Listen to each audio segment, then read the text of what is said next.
अस्सलाम वालेकुम दोस्तों, welcome to my channel weird way. कैसे हैं आप सब लोग? उम्मीद है खैरियत से होंगे। आज की कहानी हमें तानिया ने भेजी है और बताती हैं कि मैं अपने कमरे में बैठी किताब पढ़ रही थी। अचानक बिजली चली गई। ये तकरीबन 10-20 साल पुरानी बात है और पूरे कमरे में अंधेरा फैल गया। मैंने किताब रख दी और माचिस उठाकर मोमबत्ती जलाई। इस वक्त बिजली की लोड शेडिंग काफ़ी होती थी, लेकिन 1 घंटे के बाद बिजली वापस आ जाती थी। लेकिन इस रात अजीब बात ये हुई, बिजली वापस ही नहीं आई। मैं 2 घंटे तक बिजली के आने का इंतज़ार करती रही, लेकिन बिजली नहीं आई। मोमबत्ती की हल्की रोशनी से कमरे में मध्यम सी रोशनी हो रही थी। मैं जब बिजली वापस आने का इंतज़ार करके थक गई तो मैंने सोने का फ़ैसला किया और मोमबत्ती बुझाकर बेड पर सोने के लिए लेट गई। अभी मुझे सोए थोड़ी ही देर गुजरी थी। वो सर्दियों की लंबी रातें थी और कंबल ओढ़े में सोई हुई थी। रात के तकरीबन 12 बजे मेरी आँख खुली और मैं कमरे में रोशनी को देखकर हैरान हो गई। मैंने सामने देखा तो मज़ीद हैरान हुई। मोमबत्ती जल रही थी। मुझे अच्छे से याद था कि मैंने सोने से पहले मोमबत्ती बुझा दी थी। फिर वो मोमबत्ती कैसे जल गई? कमरे का दरवाज़ा भी अंदर से बंद था। बिजली अभी तक नहीं आई थी।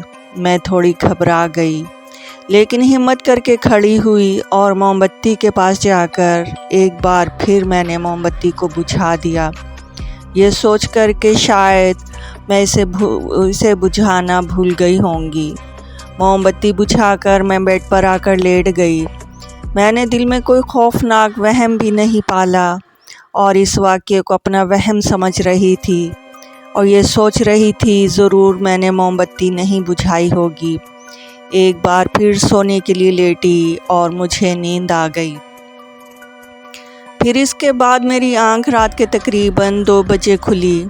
मैंने आंखें खोली तो पूरे कमरे में हर तरफ रोशनी थी।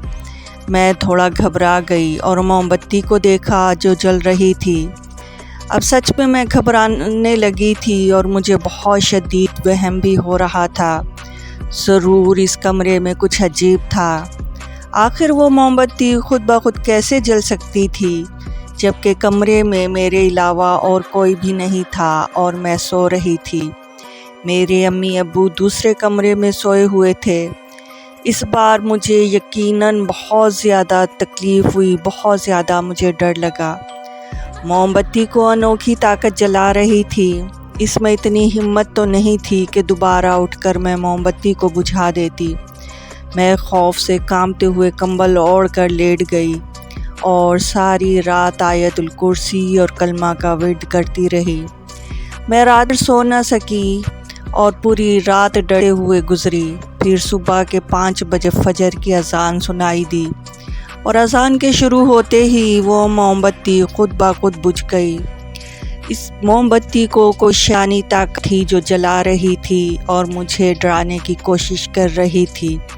मोमबत्ती जलने के साथ साथ अजीब सी कोई हल्की सी आवाज़ें भी आ रही थी, जिससे कमरे में खौफ का एहसास पैदा हो रहा था।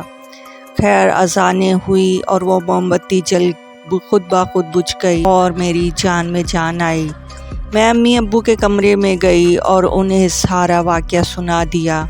अम्मी ने मुझे आयतुल कुर्सी पढ़कर दम किया और उसके बाद मैं अम्मी अब्बू के कमरे में ही सोने लगी।